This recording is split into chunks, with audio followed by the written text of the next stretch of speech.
I remember because of the abuse I suffered at home, I acted out in school. So in grade school, I was a little bugger. Like I would disrupt the class. I always failed at my tests. I'm surprised that I got to graduate from one grade to the other, and I suspect that the only reason I got to do that was because the teachers didn't want me in their class the following year. Gotcha. So they kind of pushed me through.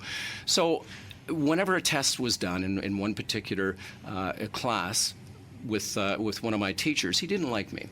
And he would always call the student with the lowest grade to the front of the class.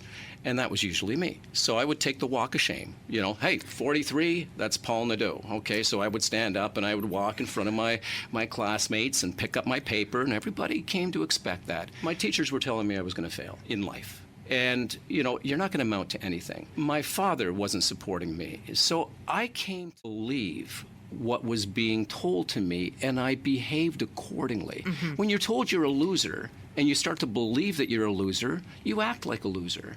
You surround yourself with losers. That becomes your pattern.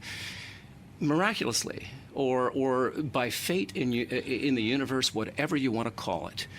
In grade 7, I started to like girls. And I no longer wanted to be that guy, but nothing had really affected me. One day, this teacher, he said, we've got a test on Friday, and I suspect that everybody's going to pass except for you, Nadeau. I already know you're going to fail. That was a thing that night I went back and I thought, no, it's not going to happen. So I studied like I had never studied before. I didn't realize I could actually study this way because I had programmed myself never to study. I wrote that test, and the following day, the walk of shame, I never took. Student after student, classmate after classmate got called up before I did. And halfway through the class, everybody's kind of looking and going, hey, aren't you? And I'm kind of shrugging and going, I have no idea. And I'm thinking, I either did really badly or I did really well.